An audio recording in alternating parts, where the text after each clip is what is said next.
Volby 2013. Dobré odpoledne vám všem, kdo právě posloucháte Český rozhlas Pardubice. Začíná kulatý stůl k volbám do Poslanecké sněmovny v roce 2013, u kterého vás vítá a kterým vás bude provázet Petr Švarc. Dnes a ještě v dalších 5 pracovních dnech budou v tomto čase postupně diskutovat představitelé všech subjektů kandidujících v Pardubickém kraji. V zájmu toho, aby měli všichni účastníci těchto diskusí co nejrovnější podmínky, nevytvářeli jsme žádné více či méně objektivní klíče obsazení jednotlivých debat, ale o tom, kdo se s kým u konkrétních kulatých stolů potká, rozhodl za notářského dohledu los.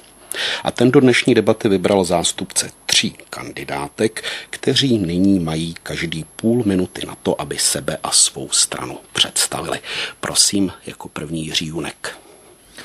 Dobrý den, děkuji za pozvání. Něco ke své osobě, takže jak již zde padlo, jmenuji se Jiří Junek, je mi 39 let, narodil jsem se v Pardubicích, vyrůstal jsem v Přelouči nedaleké. Poté, když jsem vystudoval univerzitu v Hradci Králové obor učitelství pro 2. stupeň aprobaci občanská nauka dějepis, tak jsem se čistě náhodou ocitl ve Vysokém Mýtě, kde žijí již 15 let. Zde jsem několik let učil, jak na základních školách, tak i na středních. No a posléze moje záliba a láska k historii zvítězila natolik, že jsem začal pracovat v tamnějším muzeu, kde jsem se v roce 2004 stal jeho ředitelem. Tolik tedy ke mně. No a teď něco ve stručnosti k naší straně. KDU-ČSL je určitě stranou známou s obrovskou tradicí, vlastně s tradicí více než 100 letou. Důležité ale je, že současná KDU-ČSL je podstatně omlazená.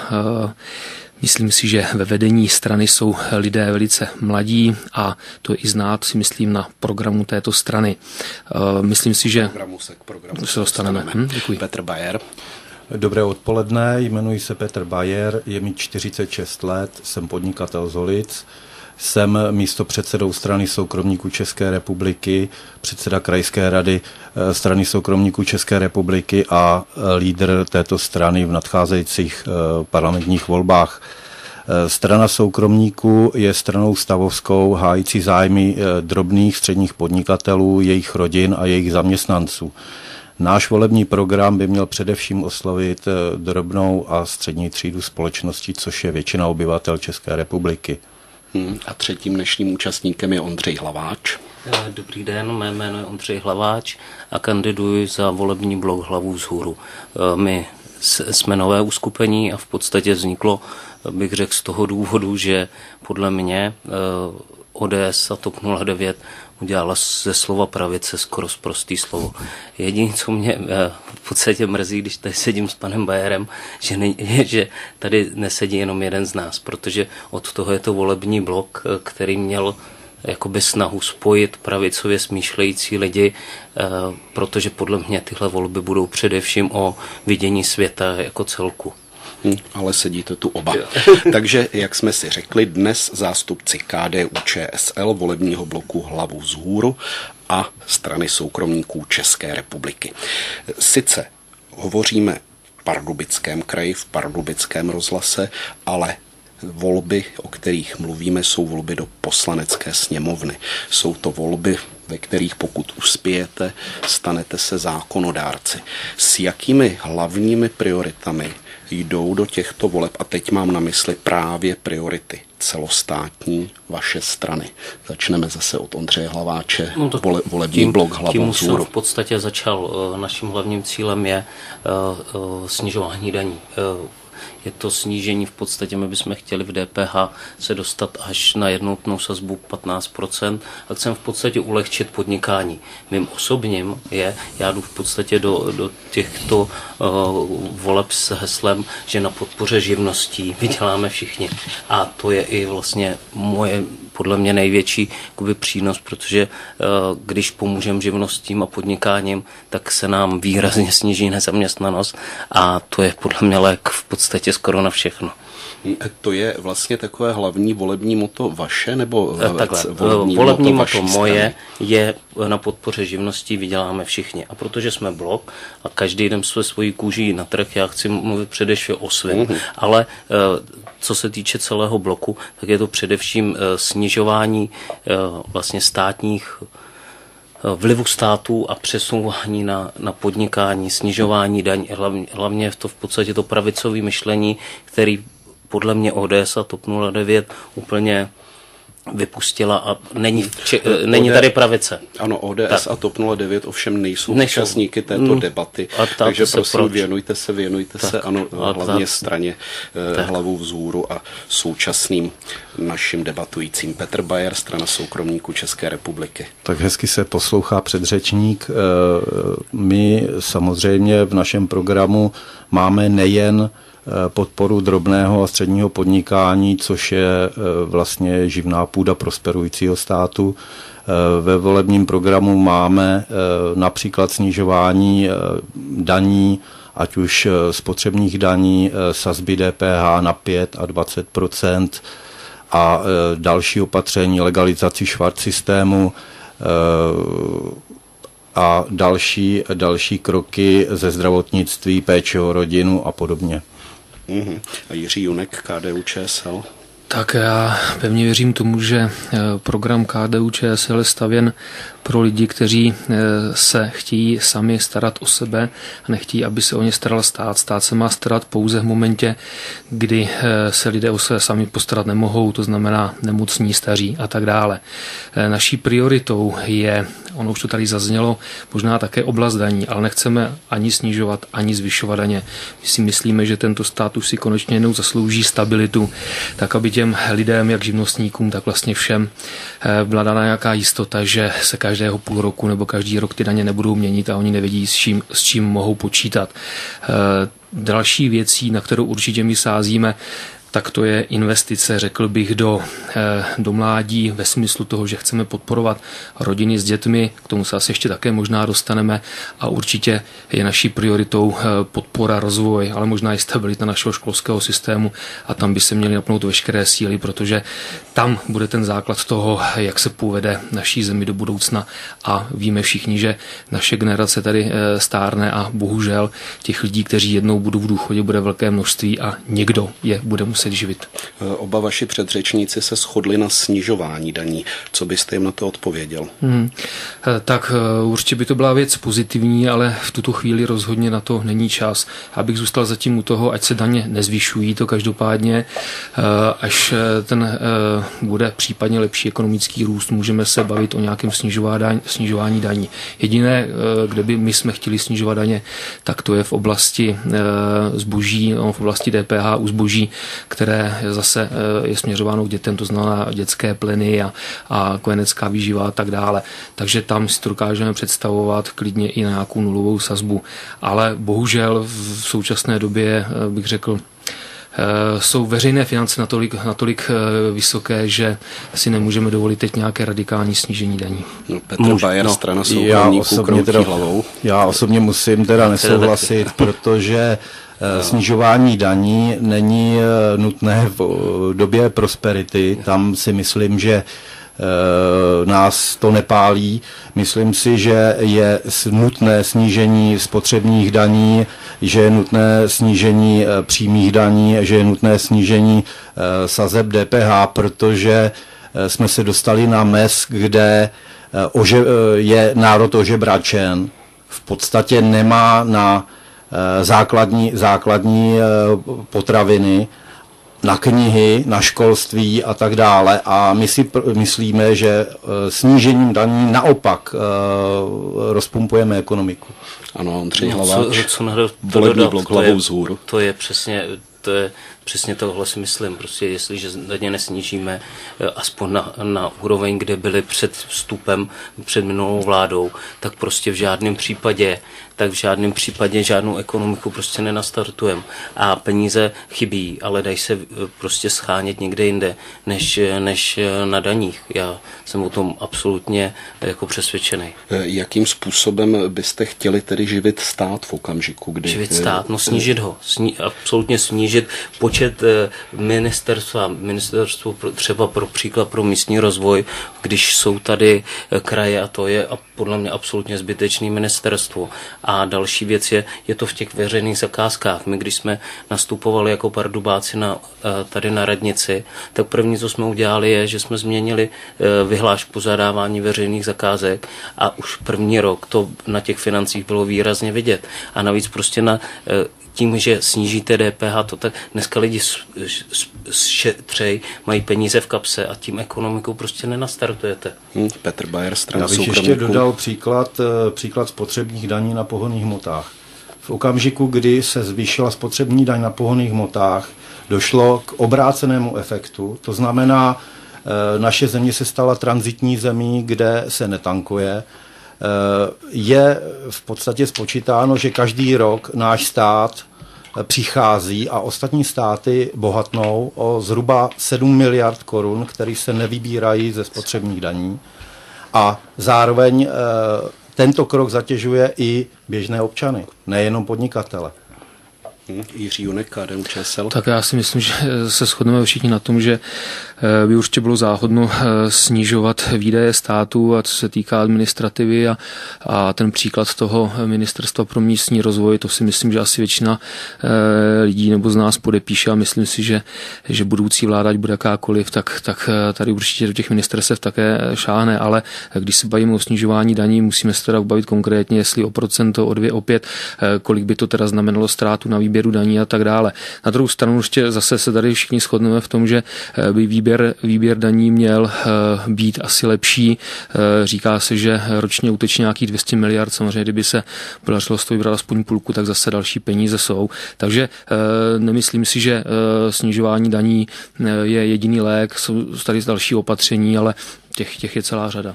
Ano, pojďme mluvit právě třeba o tomhle tom, protože vy tady hovoříte o tom, že rušit ministerstva. Ono konec konců zrušit ministerstvo samo o sobě to žádnou úsporu nepřinese, pokud se jeho úředníci, jeho agenda přenese do jiného ministerstva, jak to ostatně většinou bývá. To známe nejenom z českých reálí. Navíc nutno říci, že zrušení jednoho ministerstva, byť na něm pracuje několik set, možná tisíc úředníků, není opravdu třeba právě v porovnání s 200 miliardovými daňovými úniky nijak zásadní věcí. Kde tedy nebo jakým způsobem třeba byste chtěli právě lépe vybírat daně, když o tom mluvíme, protože to slyšíme ze všech stran, od všech politických stran. Chceme lepší výběr daní. Mají to zatím, nebo měli to téměř všechny strany ve svém programu, ale žádné se to zatím nepodařilo. Jaký je recept KDU-ČSL? Tak, jednou z možností je zavedení registračních pokladen, které by nějakým způsobem měly také na pomoci právě k lepšímu výběru daní a je to teda jedna z těch věcí, která je i v našem programu, takže to vidím jako jednu možnost. Potom by to asi samozřejmě měla být lepší kontrola, nevím, jestli je dostatečná ze strany finančních úřadů a tak dále, ale pak, když nám utíká 200 miliard, tak asi ta kontrola není taková, jaká by měla být, takže to jsou podle mě dva směry, kterými bychom se měli ubírat. Petr Bayer, strana soukromníků. Strana soukromníků České republiky je proti zavádění registračních pokladen vzhledem k tomu, že tyto jsou zavedeny ve většině Evropy a účinnost není zrovna nejlepší, nebo vyhodnocení jejich zavedení není zrovna nejlepší. Víme i příklady, jakým způsobem jde obcházet registrační pokladny a měli bychom si uvědomit, koho tento krok postihne. Postihne drobné podnikatele, drobné krámkaře, drobné prodejce, kteří musí nejenom vynaložit prvotní investici, musí vynaložit investice na školení zaměstnanců a musí každý rok vynaložit investice na údržbu tohoto systému. Navíc musí mít připojení na internety a tak dále a tak dále a tak dále. A neříkejte mi, že pokud český člověk bude chtít nějakým způsobem toto opatření obcházet, že si nenajde cestu. Je to jenom finanční zatížení drobných podnikatelů, kteří už teď mají problémy a Živoří. Dobře, vy říkáte, pardon, ano, jestliže se vždycky budeme bavit v tom smyslu, že vše se dá obejít, tak pak nemusíme dělat nic. Jo, to je samozřejmě dát se obejít všechno, ale to není přece argument pro to, abychom tyto věci nezaváděli. Jo, to pak se bavíme o tom, ano, jaké jsou zkušenosti v jiných státech, tam potom to jsou jako argumenty racionální, ale tohle myslím, že to je o důsledném kontrolování ze strany finančních úřadů a ne o administrativních nebo o opatřeních, které se vytvoří. Vždyť živnostníci a podnikatele jsou v tom stavu právě proto, že se vymyslelo halda zákonů, který prostě nefungují. Ano, ale vy říkáte také zlepšit výběr daní, říkáte registrační pokladny ne. Jak tedy strana soukromníků České republiky by ten výběr daní chtěla zlepšit? No určitě z praxe všichni víme, že pokud podnikatel nechce, aby ho navštívil finanční úřad, registruje se v Praze. Je to běžná záležitost, všichni o tom vědí. Jo. Já si osobně myslím, že by měl být dostatek úředníků, kteří budou kontrolovat podnikatele tak, aby se na každého dostalo aspoň jednou za 5 let. A ne pro boha jako v Praze za 200, 300 let. Ondřej Hlaváč, hlavou vzhůru. Já si myslím, ale úplně, vy tady mluvíte, musíme všechny kontrolovat, musíme to jako kdyby, kdo podniká, byl v podstatě zloděj já si myslím, že je to naopak, je potřeba usnadnit. Když budou nízké daně, nebude třeba dvojí zdanění, tak nebudou mizet podnikatele z téhle země. A každý podnikatel není zloděj. Jako to já věřím, že rozumný a normální daně tady budou lidi normálně platit. Já podnikám 20 let a vždycky daně platím. A je to potom, že prostě, když budete mít možnost ty peníze vydělávat, já prostě nevěřím tomu, že prostě každý tady utíká to a že když vytvoříme silný kontrolory daní, že nám to pomůže. Já si spíš myslím, že čím víc budeme obtěžovat slušný podnikatel, tím naopak se na to vyprdnou, půjdou na úřad práce, nechají se zaměstnat a všechno půjde opačně. Jako čím bude ten stát, čím méně věcí zásí a bude slušným a pracovitým lidem jakoby nepřekážet, tak ty lidi tady chtějí žít a ty daně prostě platit budou. O tom já jsem přesvědčený, já v tom žiju. Jako, Jiří Junek, to jsme ale zase u té stability, že tam jako je důležité, aby opravdu ty lidi měli jistotu, že každého půl roku se jim nemění jak daňové sazby, tak i zákony a tím jsou už, a to je to základní, tím oni se neotravují. A pak můžu souhlasit já s váma na druhou stranu, to, že nám tady dneska utíká 200 miliard, tak asi opravdu zase jako ne všichni teda poctiví jsou, takže nějaký dohled by tam měl být, jo, to zase jako... Ale že to uděláte plošně, tím jako nic ne, to zas jestli jsou tady velký úniky, tak to bude dělat 10% z těch. A vy říkáte, že musíme zlepšit kontrolu všech. To prostě tak, to si prostě nemyslím, že to někam dovede. Zase když budete jenom zvýšíte kontrolu, tak ty nepoctiví z toho utečou a ty jenom otrávíte ty poctiví. To už jsme teda v oblasti kriminality a tam musíme asi přidat, ale ne v tom, že zvýšíte počet úředníků, který budou kontrolovat jako firmy. Akorát zase lidi začnou rušit živnosti, zavírat firmy Ano, a Petr Bajer, strana soukromníků České republiky. My samozřejmě jdeme cestou nepřímých daní, to znamená opouštěním daních přímých a situováním vlastně odvodů z daní nepřímých, což je vlastně jedna z možností, jak vybírat dostatečně a jak kontrolovat vybírání. Samozřejmě kontrola nad podnikateli, nemáme nic proti ní. Já říkám jenom, bavili jsme se o nevýběru x miliard korun, kde samozřejmě nejsou všichni poctiví a nějaký mantinel tady musí být. Myslím si, že pokud půjdeme do nepřímých daní, hodně si usnadníme situaci. Ano. Tak, to byla debata nad základními programovými prioritami jednotlivých stran a nyní přijde anketa. Volby 2013. Posloucháte Český rozhlas Pardubice, první z cyklu 6 předvolebních debat, ve kterých se postupně představí zástupci všech subjektů kandidujících v Pardubickém kraji. Dnes slos vybral zástupce KDU-ČSL, jímž je Jiří Junek, volebního bloku Hlavu vzhůru Ondřeje Hlaváče a strany soukromníků České republiky Petra Bajera. A v této chvíli, jak už jsem avizoval, přichází čas pro anketní otázky, na které budou odpovídat představitelé všech kandidátek ve všech krajích. Ty Český rozhlas připravil pro všechny stejné.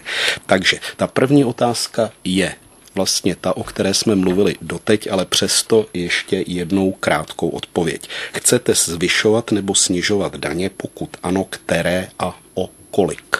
Jiří Junek, KDU-ČSL. Tak KDU-ČSL rozhodně daně zvyšovat nechce, ale nechce je ani snižovat, kromě vybraných druhů zboží, konkrétně se to týká dětských potřeb, už o tom byla řeč, jako je Sunar, pleny a tak dále, z 15 na 10%. No a potom možná se toho týká daní a tak dále, že bychom se rádi vrátili ke společnému zdanění manželů, a rádi bychom i udělali něco pro rodiny s dětmi, to znamená zvýšili odpočitatelný základ na dítě, který bychom měli na té částce jako na dospělého. Ano, Petr Bayer ze strany soukromníků České republiky hovořil o tom, že daně přímé snižovat, nepřímé zvyšovat, takže jaké? Jistě chceme, jak jsem ji řekl, snižovat spotřební daň u pohonných hmot minimálně na úroveň před 4 lety, před úpravou. Chceme snižovat DPH u základních potravin, léků a knih a podobně na 5% a DPH zvýšenou sazbu, to znamená spotřebu na 20%. Chceme zavést nezdanitelnou částku pro výpočet daně z příjmu fyzických osob na 360 000 ročně. A jaké tedy nepřímé daně by se měly zvyšovat, jak jste říkal? Postupně třeba z IDPH, ale musí to být v závislosti na prosperitě státu. A Ondřej Hlaváč, Blok hlavou vzhůru. Tak já už jsem říkal, že my chceme snížit daně. Optimálním by bylo dostat DPH na jednotnou sazbu 15%, samozřejmě postupně. Potom chceme zvýšit odpočty. Nevím, jestli tomu posluchači rozumí, dnes je kolem 28 000 a my bychom chtěli zvýšit až na 40 000, v podstatě ať je to živnostník nebo zaměstnanec. Chtěli bychom snížit vlastně spotřební daň u benzínu a nafty a teď vám neřeknu procent, ale aby to dalo aspoň korunu a korunu 50 a v podstatě ještě bychom chtěli pro důchodce opět zavést aby mohli i důchodci pracovat a měli odpočitatelnou částku. Druhé téma. Počítáte ve svém programu se zdravotnickými poplatky? Pokud ano, si jak vysokými a za co? Začneme pro změnu Ondřeje Hlaváče, Blok hlavou vzhůru. Já bych z poplatky ve zdravotnictví v tuhle chvíli nic nedělal, protože předpokládám, že to snížení pro děti už proběhlo a všechny ostatní poplatky jsou podle nás v pořádku. Petr Bayer, strana soukromníků České republiky. Určitě chceme zrušit poplatky při návštěvě praktického lékaře a poplatky při hospitalizaci v nemocnicích ponechat ve výši 60 korun po dobu 30 kalendářních dní v daném roce. A Jiří Junek, KDU-ČSL. My se také nechystáme rušit poplatky v nemocnicích nebo za zdravotní péči, ale máme stanovený stropy také 30, maximálně 30 dnů, no a maximální strop 2,5 tisíce na dítě a 5 000 na dospělého ročně. Ano. A poslední téma, poslední otázka. Začneme pro změnu u Petra Bayera, strana soukromníků České republiky. Podpořil byste zákaz kouření v restauracích? Já tedy, ač nekuřák, musím říct, že v žádném případě nechal bych rozhodnutí na provozovateli a na zákaznících. Jiří Junek, KDU-ČSL. Ač nekuřák, podpořil bych. A Ondřej Hlaváč, Blok hlavou vzhůru. Ač by nekuřák, tak bych rozhodně žádný takovýhle vstupování do práv podnikatelů. Pro mě je to prostě tak zásadní principiální věc, že v žádném případě. Dobře, tak pojďme k dalšímu tématu.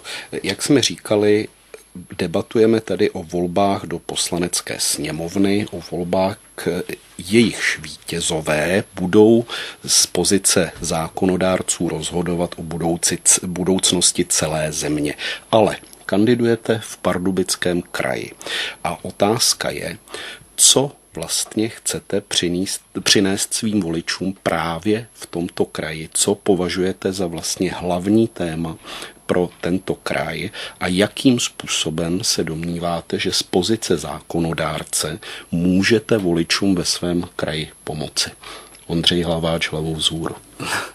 Já se na tímhle prostě musím vzpomenout, nebo kraj. Já si furt myslím, že to jsou volby do Poslanecké sněmovny, která prostě řeší to nejzákladnější. A já myslím, že ve všech krajích je to prostě nezaměstnanost a počet úbytku pracovních míst a je úplně jedno, kde jsou. A z mýho, já jsem třeba vymyslel a chtěl bych navrhnout, jmenuje se to takzvaný živnost na zkoušku, která by na půl roku umožnila každému, kdo nepodniká, to vyzkoušet bez jakýchkoliv omezení, bez jakýchkoliv, dokonce za podpory státu. A je to podle mě klíč, protože k čemu nám jsou, budeme se bavit R35, všechny tyhle důležité věci, když lidi nebudou mít práci, bude tady velká nezaměstnanost a všechno je podle mě potom podružný. A teď obyvatel Pardubického kraje nezlobte, když nebude práce, tak všechno ostatně je sranda. To samozřejmě máte naprostou pravdu, ale o tom jsme právě mluvili v té první části. Petr Bajer, Strana soukromníků České republiky. Tak já mám podezření, že někdo z nás dvou opisoval ve volebním programu, protože z živnosti na zkoušku máme též i proto, aby všichni poznali, co to je podnikání a věděli, jak těžko se vydělává. Každopádně z pozice zákonodárce nevím, možná zjednodušením zákonů, které padají na kraje, rozdílením dotací ze států vůči krajům. Samozřejmě je tam halda palčivých otázek, ať už to je dopravní infrastruktura, školství, učňovské školství, především zdravotnictví, stav zdravotnictví jako takového, ale i témata, která se zdají být na vedlejší koleji, jako je koncepce, já nevím, sportu, kultury. Nic takového není, ale opravdu nevím, jakým způsobem bych mohl z pozice poslance nějak tak to KDU-ČSL jistě má jiný program než strany předchozí. Já nevím, jestli úplně jiný, ale každopádně nemáme v programu živnost na zkoušku, to určitě ne, to se přiznám. Každopádně opět se můžeme shodnout tady všichni na tom, že ano, jsou to volby do Poslanecké sněmovny a jako jednotlivý poslanec asi těžko něco zmůžu pro to, abych udělal konkrétní věc pro Pardubický kraj. Ale trošku jsem čekal, že teda už mý předřečníci budou samozřejmě hovořit o infrastruktuře, hlavně tedy o té zmiňované dálnici R35. Určitě to je největší problém a myslím, tady bych trošku tedy oponoval panu kolegovi ze strany hlavu vzhůru z bloku. Přece jenom kdyby ta páteřní komunikace tady byla, už tím, že se bude stavět, už tím, že se musí dělat přípojky, tak zase ta nezaměstnanost přece jenom klesne a musíme si říct, že přece jenom tady my jsme pořád v Pardubickém kraji o minimálně 1% pod průměrem, tím to nechci zlehčovat a je pravdou, že se i zvýší nějaká dostupnost z těch odlehlých krajů, jako je Kralicko a tak dále, a lidé budou moct dojíždět za prací. Ale ptáte-li se mě, co já jako poslanec pro to udělám těžko, něco udělat mohu. Na druhou stranu optimistické je to, že všichni oslovení kandidáti z Pardubického kraje říkají to samé, takže bude nádhera případně v té poslanecké sněmovně utvořit nějakou pracovní skupinu všech poslanců z Pardubického kraje a neustále interpelovat na vládu a tak dále. Zase něco začne dělat. Každopádně mělo by se něco začít dělat, protože dnes články v novinách a tak dále ukazují na problémy například s výkupem pozemků a to v té první etapě do Ostrova a v těch dalších etapách tam se ještě vůbec nic ani pomalu nezačalo uvažovat o výkupech, takže tady je minimálně možnost dalšího tlaku, prostě se ptát na to, proč to tak neděje. Ano, R35, jak jsem se díval, je velké předvolební téma v tomto kraji. Můžu se jenom zeptat, jak už dlouho?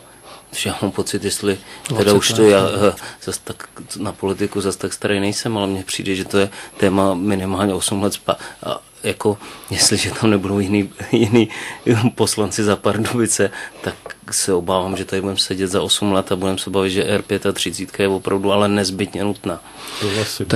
Teda já ještě jednu vsuvku k tomu. Je pravdou, že ano, kde jsme tady včera předevčírem jsme měli dalšího ministra dopravy v demisi, který se opět teda jako podíval, že ta dálnice není už několikátý, ale je pravdou, že, a to si řekněme na rovinu, že tady se několik let diskutovalo o tom, jestli severní nebo jižní varianta, a to byl ten obrovský další skluz, ke kterému tady došlo. A jo, zase úplně nemůžeme házet jako vinu na všechny předchozí ministry, protože dokud ta dálnice nebyla zanesena v územním plánu, a to byla věc nás tady přímo lidí z Pardubic, z Pardubického kraje, Pardubického zastupitelstva, tak tam bohužel ten skluz jsme nabrali poměrně velký. Petr Bayer. Já si myslím, že to je tak trochu otázka chtění a nechtění a různých lobismů, kam prostředky směrovat, kam prostředky nesměrovat a možná malého tlaku Pardubického kraje jako malého kraje vlastně a málo poslanců v rámci poslanecké sněmovny. Ondřej Hlaváč. Jo, už k tomu asi nemám co dodat. Dobře, takže zbývají nám poslední minuty a také poslední položka. Nyní máte každý půl minuty opět na to, abyste pozvali své voliče k volbám a vysvětlili jim, proč mají volit právě vás. Petr Bayer, Strana soukromníků České republiky. Takže vážení voliči, Strana soukromníků České republiky jde do těchto parlamentních voleb poprvé. Avšak s velkým odhodláním hájit vaše zájmy po celé volební období. Jsme stranou novou, avšak máme za sebou již mnoho úspěchů. Jsme stranou, která pracovala celé volební období, nejenom týden před volbami. Jsme stranou, která neslibuje, ale koná. V případě, že se vám líbí náš volební program, přijďte k volbám, volte Stranu soukromníků, volte sami sebe, volte číslo 10. Jiří Junek, KDU-ČSL. Tak já bych určitě chtěl také pozvat všechny občany, aby přišli 25. 26. října k volbám. Určitě důležité, aby každý, kdo bude volit u toho, používal svůj vlastní rozum a nenechal se ovlivnit nějakými lacinými sliby, takže to určitě bude fajn, když k tomu takhle každý přistoupí. K našemu programu asi nemá cenu ho tady znovu opakovat, už tady to zaznělo poměrně dost. Konec konců na tento obsáhlejší dokument se můžete podívat na naše webové stránky, jenom znova opakuju, že náš program je cílen na lidi jednak, kteří si chtějí o svou budoucnost postarat sami, ale zároveň, který myslí na ty, kteří se sami o sebe postarat nemohou. Takže přijďte k volbám a když dáte hlas KDU-ČSL, budeme rádi. A Ondřej Hlaváč, volební blok Hlavu vzhůru. Já bych chtěl v podstatě jenom poprosit všechny, aby k volbám šli. A teď nemluvím jenom k voličům jako mým. Prostě chci vás poprosit, pojďte volit, protože je to, furt je to jediná možnost, jak se dají věci změnit a jak se dají v podstatě dělat. A když se rozhodnete volit podle mě jedinou pravicovou alternativu Hlavu vzhůru, tak vám dopředu děkuju. Tak to byla první předvolební debata zástupců subjektů kandidujících v Pardubickém kraji, do které byly vylosováni Petr Bayer za kandidátku Strany soukromníků České republiky, Jiří Junek za kandidátku KDU-ČSL a Ondřej Hlaváč za volební blok Hlavu vzhůru. Pánové, děkuji, že jste přišli a nashledanou. Děkujeme. S vámi posluchači se zítra potkám ve stejném čase u druhé debaty, které se zúčastní představitelé kandidátek Komunistické strany Čech a Moravy, Klubu angažovaných nestraníků a Dělnické strany sociální spravedlnosti. Připomínám, že všechny odvysílané debaty si můžete poslechnout na webové stránce Českého rozhlasu. Pro tuto chvíli se ale už od mikrofonu loučí a příjemný poslech našeho dalšího programu přeje Petr Švarc. Volby 2013.